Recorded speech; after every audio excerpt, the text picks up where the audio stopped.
अस्सलाम वालेकुम to everyone. उम्मीद है कि आप सब लोग ठीक होंगे और आप सबको एक बार फिर वेलकम मेरे चैनल बायो विद टी में। अच्छा, आज हमने एक ऐसा लेक्चर आपके सामने लिखा है जिसमें स्टूडेंट्स की कन्फ्यूजन क्लियर होगी कि रेगुलर लेक्चर में क्या डिफरेंस है, रिवीजन लेक्चर में क्या डिफरेंस है और फिर एंटी टेस्ट लेक्चर में क्या डिफरेंस आता है। बहुत से स्टूडेंट्स इस बात को मिसकंसेप्ट कर जाते हैं कि शायद ये तीनों सेपरेट बॉडीज़ हैं। हम किसी नई जगह पर जाते हैं तो हम एमडी कैट लेक्चर भी फर्स्ट डे पर अंडरस्टैंड कर सकते हैं, रिवीजन भी अंडरस्टैंड कर सकते हैं, लेकिन रियलिटी में ऐसा नहीं है। ये तीनों जो लेक्चर्स हैं वो आपस में लिंक करते हैं।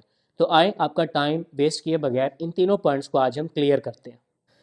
तो अगर इस बोर्ड के आप एक्सट्रीम लेफ्ट पर देखें तो सबसे पहले हमने जो हेडिंग दी है वो एक रेगुलर लेक्चर के बारे में दी है, यानी कि आप फर्स्ट टाइम क्लास में, यानी कि आप फर्स्ट टाइम एफएससी कर रहे हैं, प्री मेडिकल के स्टूडेंट हैं और हमारे पास टॉपिक आ गया है कार्बोहाइड्रेट्स। हम इसे कैसे एक्सप्लेन करेंगे किसी भी नए स्टूडेंट के सामने जो फर्स्ट डे हमारे पास है? हम सबसे पहले बेसिक डेफिनेशन से स्टार्ट लेते हैं। हम डेफिनेशन के सभी कीवर्ड्स को डिस्कस करते हैं। मिसाल के तौर पर हम कहते हैं कि ये कार्बोहाइड्रेट्स बेसिकली पॉली हाइड्रोक्सी है, एल्डिहाइड है और कीटोन, और ये यील्ड करता है हाइड्रोक्सिल ग्रुप जब इसकी हाइड्रोलिसिस की जाती है, और इसमें सभी जो कार्बन मौजूद हैं उन सब के साथ हाइड्रोक्सिल ग्रुप भी अटैच है। हम इन्हें हाइड्रेटेड कार्बन भी कहते हैं क्योंकि इसमें हाइड्रोजन और ऑक्सीजन की जो रेशो है दैट्स 2:1। यानी कि हम बिल्कुल बेसिक से स्टार्ट करते हैं। हम ये भी स्टूडेंट को बताएंगे कि ये अबंडेंट है इन नेचर में सबसे ज़्यादा यही है, इंस्टेंट सोर्स है, क्विक सोर्स है बॉडी के लिए, एनर्जी का क्विक सोर्स है। सोर्सेज इसके ये मेनली मौजूद है वेजिटेबल्स में, ये मौजूद है मिल्क में, या हम जितनी भी शुगर इनटेक करते हैं, प्लस ये फ्रूट्स में मौजूद है। इवन ये बात भी डिटेल में बताई जाती है कि ऑलमोस्ट बॉडी के हर सेल में कार्बोहाइड्रेट का एक बेसिक कॉन्स्टिट्यूएंट्स लाजमी मौजूद होता है। यानी कि हम बिल्कुल बेसिक से स्टार्ट करते हैं।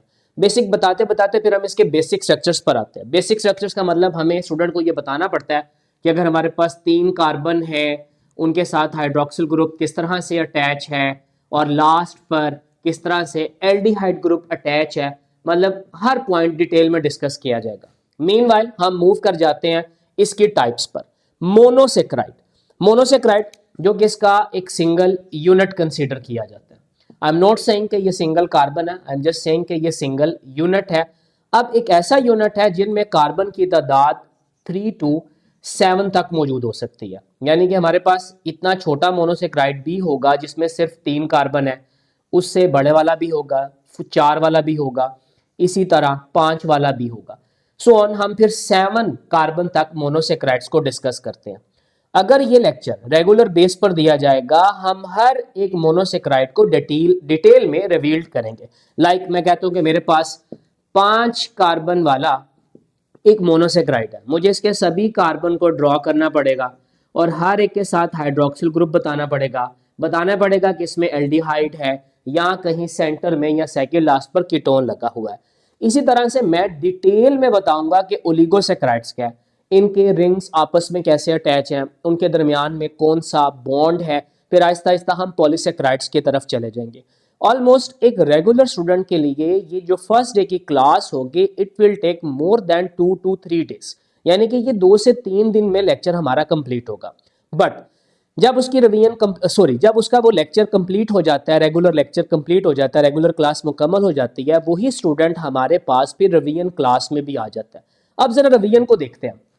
हमने ऑलमोस्ट पॉइंट्स वो डिस्कस किए हैं, बट यहां पर हमने उसका एक फ्रेमवर्क चेंज कर दिया। हमने इस क्लास को नाम दे दिया कि हमारी रिवीजन की क्लास है। कीवर्ड्स अभी भी वही हैं, पॉलीहाइड्रोक्सी, एल्डिहाइड, कीटोन है, यील्ड करेगा hydroxyl group on hydrolysis. But अब हम मजीद बेसिक्स में नहीं जा रहे हैं, अब हम बिल्कुल जीरो से स्टार्ट नहीं कर रहे हैं। हमने डायरेक्ट स्टार्ट लेना फिर उसके टाइप से। लाइक हमने बताया कि मोनोसेक्राइड्स हैं, इसी तरह से ओलिगोसेक्राइड्स होंगे, पॉलीसेक्राइड्स होंगे। ये हेडिंग है हमारे पास, मैं यहाँ पर लगा देता हूँ। ये मोनोसेक्राइड्स की हेडिंग है, ये ओलिगो की हेडिंग है, और इसी तरह से ये पॉली की हेडिंग है। अब देखें, बड़े ध्यान से समझे इस पॉइंट को। ये लेक्चर हम डायरेक्टली बच्चे को डिलीवर नहीं कर सकते हैं। ये दोनों लेक्चर आपस में लिंक है। अगर एक स्टूडेंट की ये बेस बनी होगी वो फिर ही इस लेक्चर को अडॉप्ट कर पाएगा।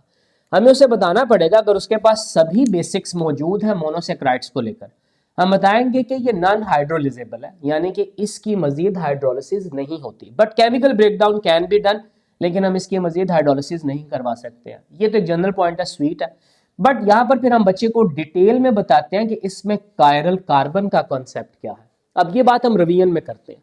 अगर रेगुलर बेस पर की जाती है definitely it will utilise much more time, and then हर कार्बन का प्रोफाइल क्लियर होगा कि वो जो कायरल कार्बन है उसकी सिमेट्री क्या है। हर कार्बन को डिटेल में बताने के लिए फिर हम इसके आइसोमर्स भी एक्सप्लेन करते हैं, and then we will explain कि कौन से मोनोसेक्राइड है जो रिंग फॉर्म में मौजूद होते हैं और कौन से स्ट्रेट में।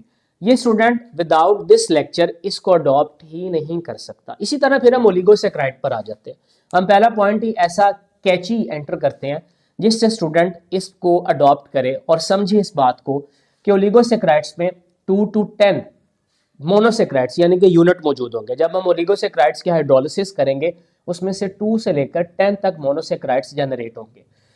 फिर हम ओलिगोसेक्राइड्स में लिंकेज बताते हैं। कुछ ऐसे ओलिगोसेक्राइड्स हैं जो एक दूसरे के साथ 1,4 लिंकेज से अटैच है, कुछ ऐसे भी हैं जो 1,2 लिंकेज पर है।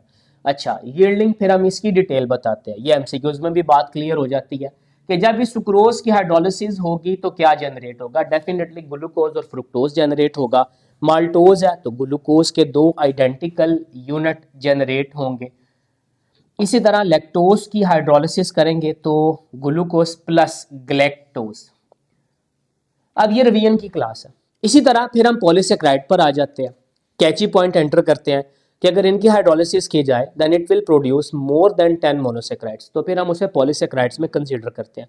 इनसोल्युबल है। फिर इनकी टाइप्स होती हैं स्ट्रक्चरल और स्टोरेज। स्टोरेज में हमारे पास आ जाता है जी स्टार्च और आ जाता है ग्लाइकोजन, जबकि स्ट्रक्चर में हमारे पास आ जाता है काइटिन और सेलुलोज। अब ये जो रिवीजन की क्लास है ना, ये स्टूडेंट हम एक दिन में भी मुकम्मल कर सकते हैं। स्टूडेंट इस बोर्ड के राइट साइड पर देखें आप। अब हमारे पास ड्रिल है। MDCAT it's not an MDCAT class, ये एक ड्रिल का नाम है और वो ड्रिल डिपेंड करेगी कि आपकी बेसिक्स क्या थी और आपने रिवीजन पे कितना फोकस किया था। ये हम डायरेक्ट ड्रिल से स्टार्ट करते हैं। ऐसी क्लासेस, ऐसी एमडीकैट की क्लासेस जिसमें स्टूडेंट को बिल्कुल बेसिक से पढ़ाया जाता है, they are just the wastage of the time for both teachers and students. और स्पेशली उन स्टूडेंट्स के लिए जो एमडीकैट इसलिए ज्वाइन करते हैं कि उन्होंने इस टेस्ट को क्रैक करना है। ये उनके लिए बिल्कुल वेस्टेज ऑफ टाइम है कि अगर उन्हें पहले दिन की क्लास में एमडीकैट की क्लास में डेफिनेशन पढ़ाई जाए।